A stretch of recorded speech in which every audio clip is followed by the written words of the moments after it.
Mardi 3 mars 2026, 6h42 du matin.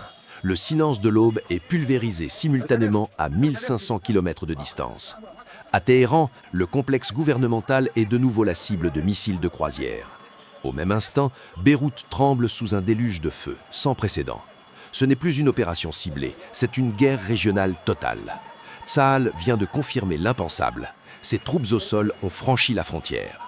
Le sud-Liban est désormais un champ de bataille. Breaking news, le ministère libanais de la Santé annonce un bilan provisoire de 52 morts et 154 blessés après les raids sur la banlieue sud. L'ordre d'évacuation immédiate concerne désormais plus de 50 villages. Tout s'est accéléré cette nuit. Après l'élimination du guide suprême Ali Khamenei samedi dernier, le Hezbollah a lancé un essaim massif de drones sur les bases de Ramat David et Méron. La réponse d'Israël est foudroyante. Ce matin, la 91e division de l'armée israélienne a pris position sur des points stratégiques en territoire libanais. Officiellement, Tsahal parle d'une mesure tactique pour protéger le nord. Mais sur le terrain, les chars Merkava avancent au-delà du fleuve Litani. L'armée libanaise, impuissante, a dû abandonner plusieurs positions frontalières.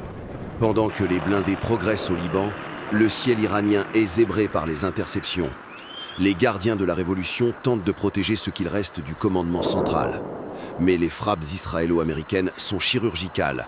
Elles visent les sites de lancement de missiles et les infrastructures de communication. L'économie mondiale vacille.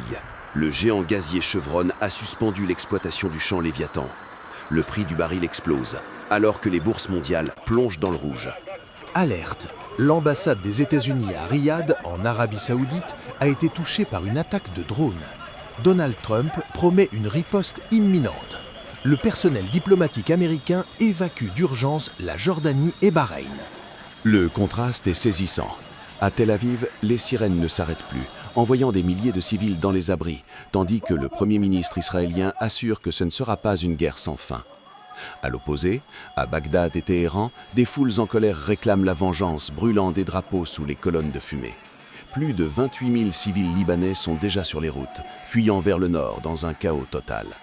Nous sommes au 4e jour d'un conflit que personne ne semble pouvoir arrêter.